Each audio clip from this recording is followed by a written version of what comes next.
Entrepreneurs aren't born, they're brewed. You are now listening to the Entrepreneur Podcast with your host, Adam McChesney. Let's grow! Welcome to the Entrepreneur Podcast. I am your host, Adam McChesney, and I want to thank you for being here today. We are live here from Half Coast Studios in St. Louis, Missouri. Thank you to Half Coast for this amazing setup and for sponsoring the show. If you are looking to start your podcast or take your current one to the next level, then you need to check out what these guys have going on. Contact them today for a free consultation. And if you're listening, please be sure to subscribe to the show and leave us a 5-star review on Apple and Spotify. We would love for you to share this content on social media by tagging me and our guests, and this way we can get this incredible content out to more people. Today, we have another great episode lined up for you. This guest and I have been connected on Facebook for probably almost 2 years at this point, but have gotten to interact a lot more over the last year with our involvement in the Champion Circle and Win Rate Consulting. Back in May, I had the pleasure of finally meeting him in person at our Q2 event at TCC in Florida. I was also a guest recently, earlier this year, on his podcast, Stripe It Like It's Hot. He is one of the nicest humans you will ever meet and a very funny guy as well. My guest today is Cam Roberts. He is the president at Laser Line Painting, which is a paving and asphalt service company in Prince George, British Columbia, up in Canada. Cam, welcome to the show. Man, what an intro. Thank you. I'm incredibly psyched to be here. And congratulations to you, by the way. Like everything you've done is just awesome. As a fellow podcaster, I'm jealous and envious of this setup you have here. It's absolutely incredible. So I'm psyched to be here. I love it, man. I appreciate you coming on. And likewise, man, I know right before we were talking to the show, and we'll dive into a lot of this stuff, you've been gotten a lot of stuff going on. You got a lot of exciting things in the pipeline, so I'm excited to dig into that and appreciate you taking some time out, man. Absolutely. No, the pleasure really is all mine. Thank you for having me. Of course. And for our guests, just to kind of circle back, if you've been listening to our episodes or if this is the first one, we like to take our guests through what we call the Entrepreneur Podcast. So we compare the beer brewing process to that of the entrepreneurial journey of our guests. So we walk through a couple series of questions, and we like to get started, Cam, but just getting to know you a little bit better. So start by letting us know, who you are, obviously where you're at right now in business and some of the things that you're working on, and then walk us back through of how you got here and all that stuff, and we'll let you take it from there. Man, there's a lot in that question. I'll try and hit the high points here. So I'm Cam Roberts. So I'm just a guy. I'm just a guy in Canada. Like you said, Prince George. So that's like smack dab in the middle of the province, the western half of Canada. So we're just above Washington. So yeah, I'm a business owner. I'm a husband. I'm a father of 2 hilariously adorable girls who are 5 and 7 now. I got double trouble. Yeah, I'm 31 years old. So, the company I own now, I'm repping the shirt here today, Laser Line Painting. That's the company I started 4 years ago. That comes after basically years of side hustles galore. Like I was like most entrepreneurs, like the master of side hustles, right? I was that guy always trying to find things to do. And I had some that worked out really well. Some didn't, but I was always trying stuff to do right on the side. So what I do now as the owner of this company is, we're predominantly in the pavement marking space. So we do a lot of line painting in parking lots, a little bit of road work, things like that. We've branched out into some other things too in the asphalt space because there's a huge demand here in our market for that kind of thing. But the thing I'm really excited about, I love this company, don't plan on changing anything there, but I've also started training other line striping business owners on how to grow their business. So that's an endeavor I started about last July. I started an academy for fellow striping business owners, which was super nerve-wracking because some days I feel like I barely know what I'm doing, but I've had a blast doing it, trying to help other people. And so I definitely plan on expanding that as much as I can, as much as possible. So, as far as where I come from, I grew up in small town Canada, man, like cold winters. Yeah. Like if you imagine Canada, this is what it was in small towns. So, I guess my real journey, like I was the kid who was, always trying to make money on the side and snow shoveling, stuff like that. That's what a lot of kids do up here. And as I got older, though, I took a job. Like I didn't really grow up with any skill sets. Like a lot of people where I come from are tradespeople. I was okay, but I really didn't know much. But I took a job when I was like 19 or 20 at a shopping mall in the maintenance department. And that was a great thing for me because like I took that job like not knowing anything about anything, like no drywall, no plumbing, no electrical, none of that stuff.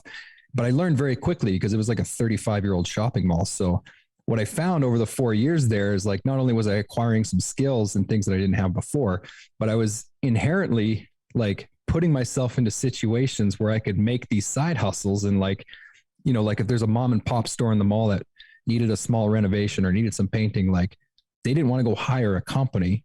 So I would just kind of like sneak my way in there and start doing all these side hustles and things. So that kind of parlayed into starting like a really small commercial janitorial company, which was like just me and my wife, super small. We only had one primary contract.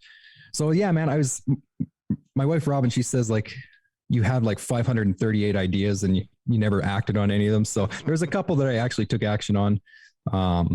But that shopping mall is kind of what parlayed me into this business in a sense, because the long story short is we hired somebody to paint our parking lot at the mall while I was working there.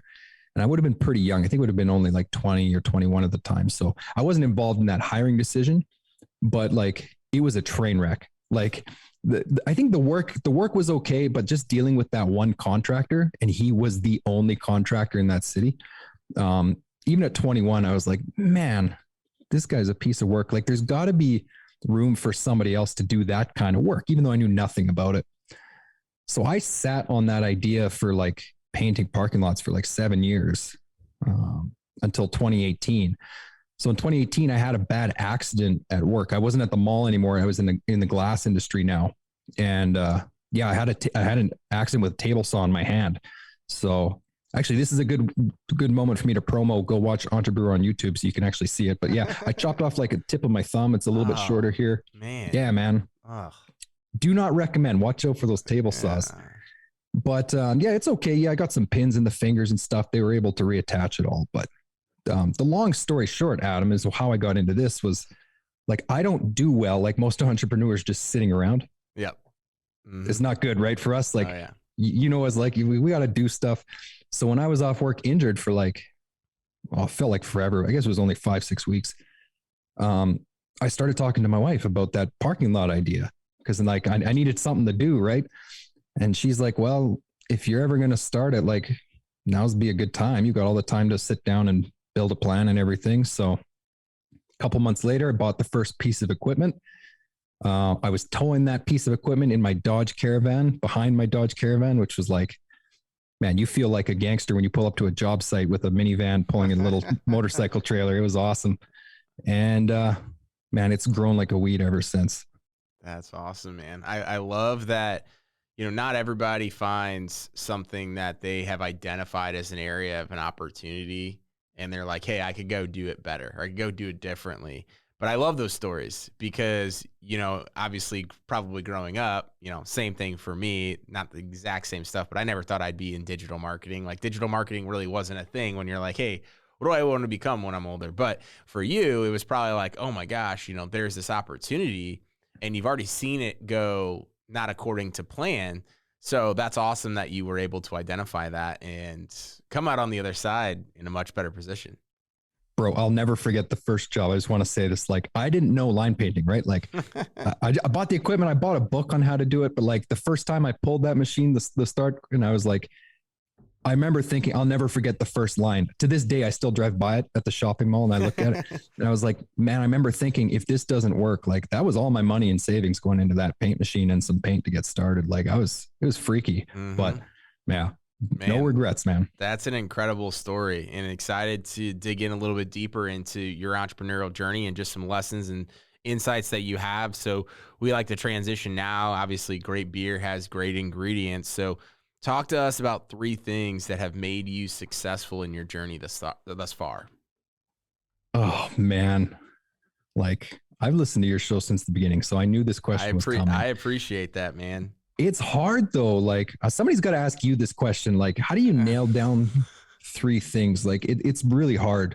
But the first one's easy for me, actually. Like, the first thing that has helped me in my journey is people, like good people. And along, you know, when you start business and you start hiring people, like there are people in your life who sometimes won't align with what you do anymore, right? And that's just kind of a reality of things. But the only way that I've been able to grow the business, grow myself, is by surrounding myself with like-minded people.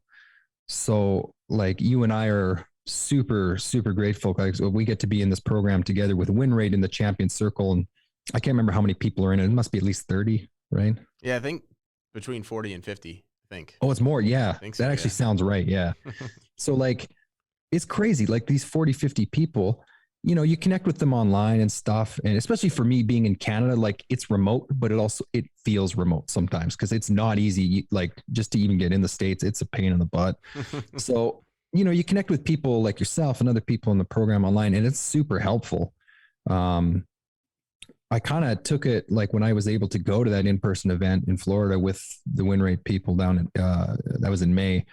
Like it just made me realize like we're all in the same boat. Like we all need each other and everyone's shared experiences to help you grow. Like I could not have grown this company by myself. Like I couldn't have started training other striping business owners by myself. No way I would have done that on my own accord.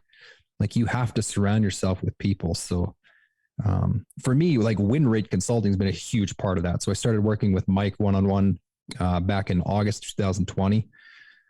And I didn't know anything about like business coaching at that point. I thought business coaching was kind of a money grab scam kind of thing. But now I really, you know, looking back on it, like I don't think I could ever operate in business without having some sort of mentorship program, because you need somebody who has that experience to guide you through the problems that you face. Right. Oh, yeah. So yeah, like just people has been huge for me, and surrounding myself with people, staying connected with people, and just having that shared circle of people who understand the things you're going through as a business owner, as an entrepreneur, is massive.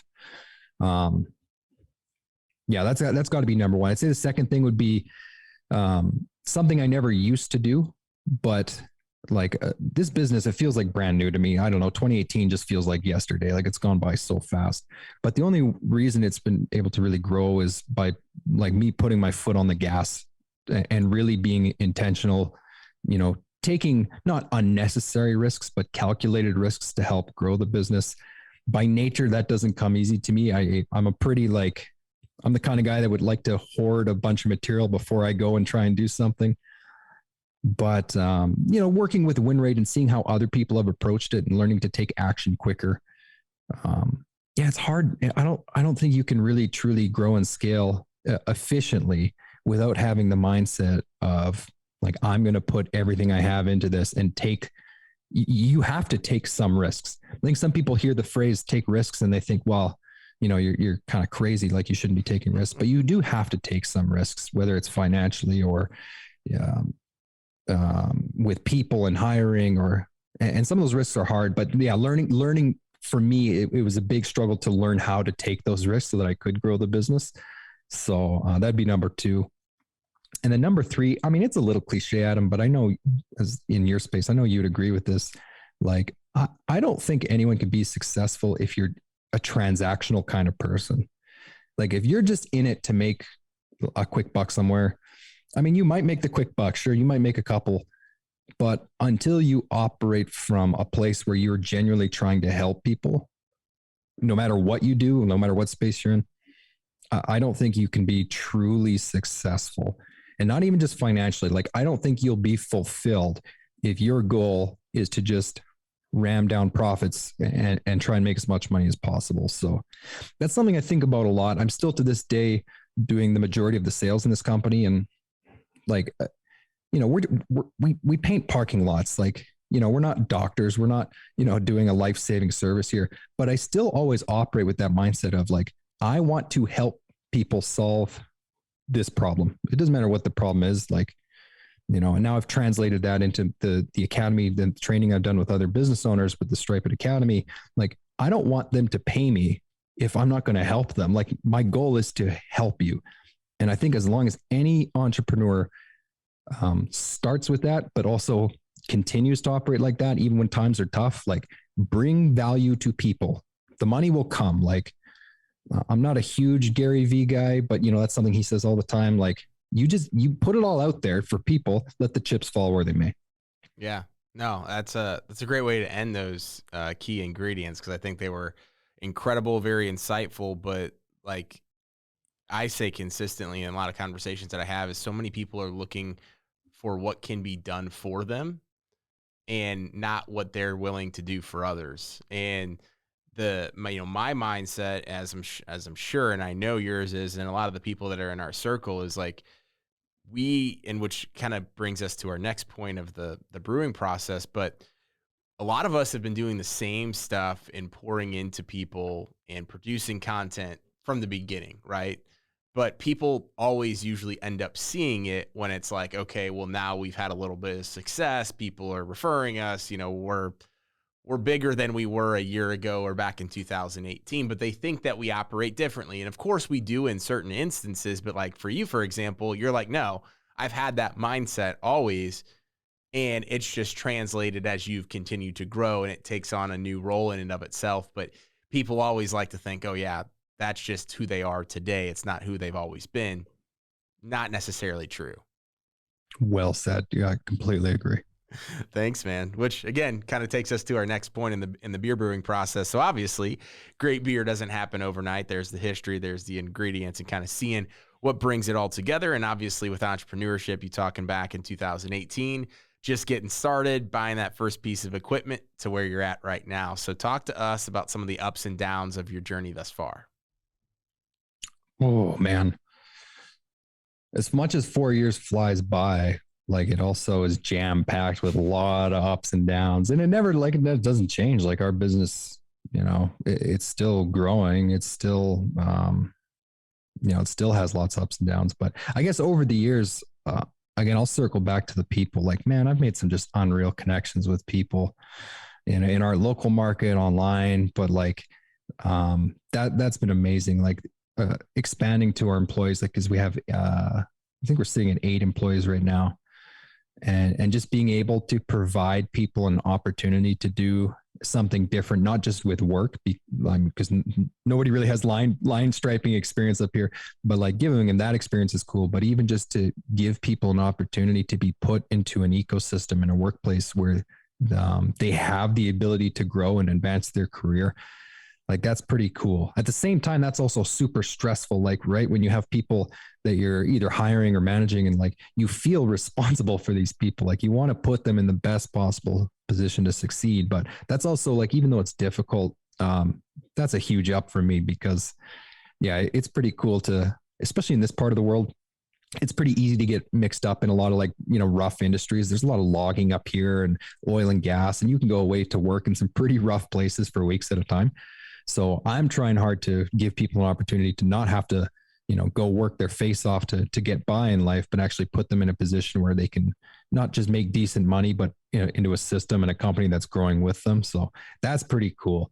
Outside of this company, like I was scared crapless starting the first Stripe It Academy last year. So basically what it was is working with Mike one-on-one. He encouraged me to this was one of the ideas we put at the end of 2020. And I was like, man, I don't think I could ever help other people do that. Like, I'm just barely getting my stuff figured out. Like, I don't think I could help others.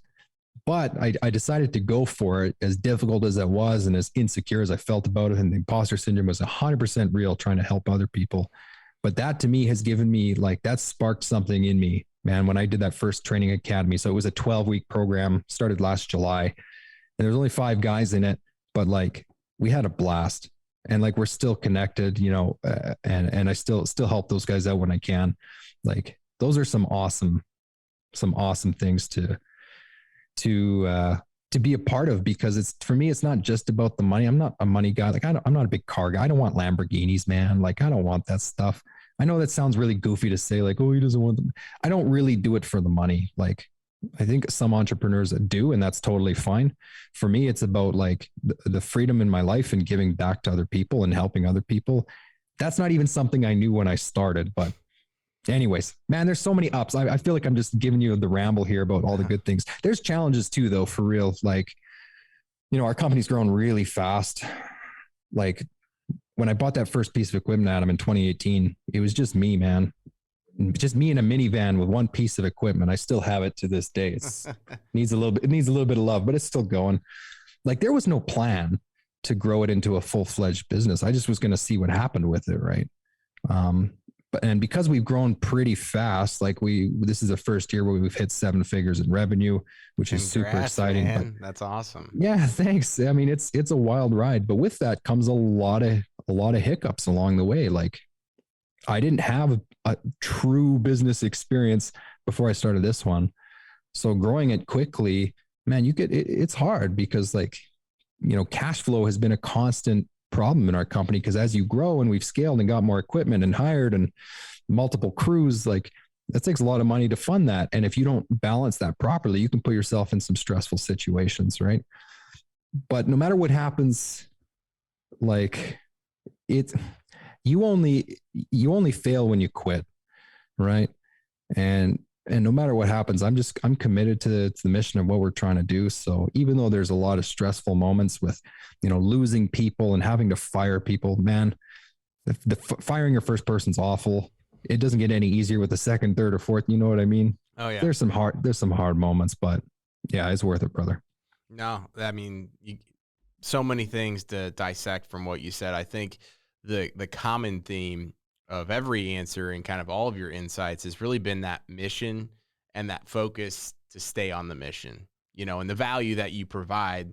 Like you can tell when you're talking about the Stripe It Academy and the people that you're able to impact, you can tell like how excited you get about that stuff and how near and dear to your heart that is. So kudos to you, one, for that and taking action on that, but also still, as you've continued to grow, as challenges intensify, you've continued to stay on that mission, which I think a lot of people will say that they're going to continue to do that, but it's another thing to actually take action and do it. So kudos to you, man. Thanks. Yeah. Like, I think it goes back to like, transactional business owners. If you're just in it for money and then you start having, growth problems, which is almost inevitable. If you grow a company, you're going to have some sort of issue with cash flow or collections or whatever. Like you're going to crap your pants and you're going to panic because like, hey, I'm in it for the money and now there's no money. Mm-hmm. Right. Whereas if you operate from what you just said, I think it alleviates a lot more of your stress and you can focus on the bigger picture. Absolutely, man. Absolutely. So the next thing that we'll kind of get into is fermentation and conditioning. So obviously, as we're brewing beer, we're trying to figure out specifically if this set of ingredients is exactly what it needs to be in order to be able to take it to market. But a lot of times they're obviously having to tweak that beer. So in entrepreneurship, what is the biggest lesson that you've learned that you would share with someone that's looking to save years worth of mistakes? Man, I'm gonna share. I thought about this before. I'm gonna share the biggest like 180 mindset shift that I had to do, and I think I already mentioned it a little bit, but well, I'll give you a short story time. Let me tell you the short story first. So when I started working with Mike, August 2020, I'm in Canada, bro. So it snows up here like a lot. So like usually around Halloween is when it starts. If we're fortunate, maybe mid-November. So snow starts hitting the ground November and it's pretty much sitting in piles melting until like literally the first week of April, right? So if you own a parking lot painting company, you get a lot of downtime in the winter. And that's one of the first things Mike asked me was like, man, what do you do in the winter?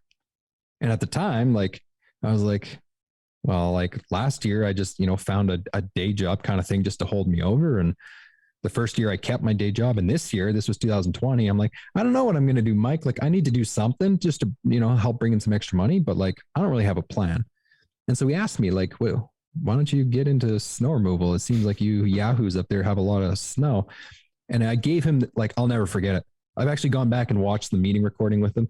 I gave him this 2-minute like spiel tirade about how I think snow removal is stupid. I hate operating a skid steer. Like, you're at the mercy of the weather. If it doesn't snow, you sit around. It's just terrible. And so he patiently listened and he said, why do you think that if you have a snow removal company, you have to do all of the work and operate the equipment and do everything else?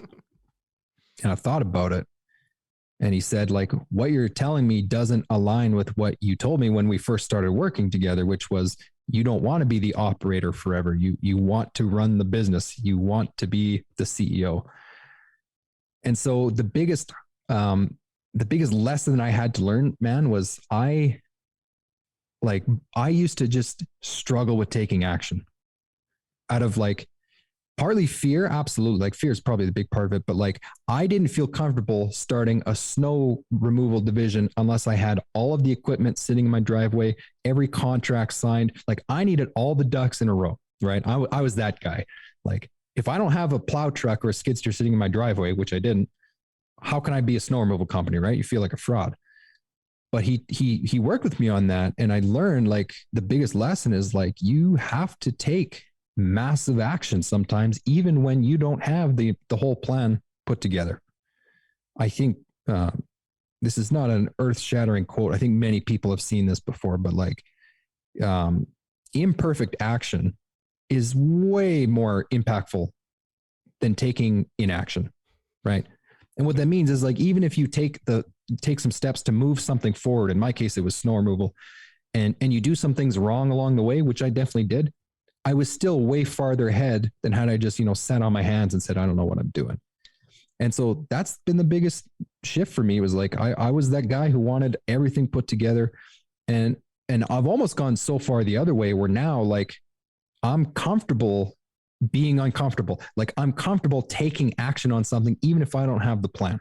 Yep. Like I'm comfortable selling a project, whether it's painting or asphalt or snow, without having the firm 100% operational strategy, because I'm confident that I can figure it out between now and the time that it snows. You know what I mean? Oh yeah. No, that was hard, awesome, bro. That was so hard. There's a guy in our market who had the same mindset that I did. And 2 years ago, and he was starting a snow removal company, and he wanted to have all of the equipment in his driveway. And he did. Like he went out and bought some loaders and skid steers and plow trucks and stuff without having the work lined up, because he wanted that safety blanket of having that stuff. And it didn't cost him. Like he's still in business, but that first year, like he lost a ton of money because he didn't have a lot of work to sustain that, because he wanted that comfort. So man, taking action even when you don't have a plan was not easy, but that's definitely the biggest one I've had to overcome. Awesome, man. Yeah, it's a great piece of advice. And I think a lot of us suffer from that. We always want to, like you talked about earlier, sometimes you just have to take a risk, calculated, albeit, but sometimes it isn't as calculated as we would like it to be. We want that slam dunk opportunity. We want to know for sure that something's going to happen, but sometimes you just got to take the leap and make it happen, man. Yeah, the people who the definition of success is different for everybody, but the people who are successful and happy with what they do, like no one has been able to become truly successful in their life without taking those risks and getting super uncomfortable at some point. Whether you're a service company like mine, a digital marketer, like you have to do something that puts you out of your comfort zone. And like learning to be uncomfortable sucks because there's times when like, you just want to rip your hair out. Like this is not going the way I want it to, but I've learned to become comfortable with being uncomfortable. And yeah, that's where you can really reap the rewards. That's huge, man. So wrapping everything up, we'll talk about the distribution now. So obviously with beer, we have our beer ready to go to market. We're going to go sell it. Talk to us about what's next for you. I know we talked about some of this stuff, but what's the future hold for you? And we'll wrap everything up. Oh man. So the future, like this, obviously the company's growing every year. So the line painting company. So like we're still tightening up a lot of our operations and procedures and things. Like we've made huge strides, but like, so I'm going to continue with that. I'm still very much involved with this business. For the short term, that doesn't plan on changing. I plan to be very involved with that.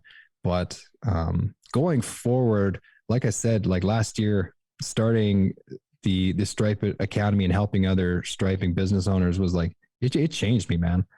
Like I took it totally afraid and insecure about it. And I left thinking I have to do this. Like I want to help guys that were in the exact same position I was, because I was pretty stressed out in 2020. Like I didn't really know what I was doing. I was getting so busy and I didn't know how to hire. And you know what I mean? Like all those problems that a business owner faces, I was fortunate enough to have Win Rate to help me along.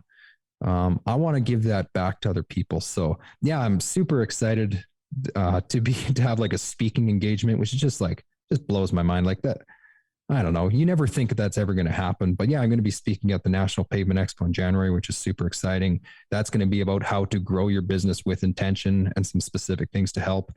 So going forward, man, I'm really, I don't know what it's going to look like exactly, but I'm looking forward to taking some action on helping other people with their businesses. See where it goes, brother. I love it, man. Well, I'm excited to continue watching your journey. Have no doubt you're going to accomplish some amazing things. But more importantly, man, just wanted to thank you for coming on today's episode and let the audience know where they can connect with you and the company online, whether it's website, social links. We'll put it all in the show notes. Love it. Yeah. Check out our website, laserlinepainting.ca. Louis Vandervalk. You should have him on the show. That guy's awesome. He's the man. Yeah, Blue Crocus. He did our website. It's super fantastic. So if you go on our website, you'll find all of our socials there for that. And then, yeah, I've been putting out quite a bit more. So I've got the podcast, the Stripe It Like It's Hot podcast. That's anywhere you listen to stuff in your ears. Our YouTube, I've started putting out more stuff on the YouTube under Stripe It Like It's Hot. So man, if you just Google Stripe It Like It's Hot, you'll find us somewhere. We're on Instagram, Facebook, all that stuff. So.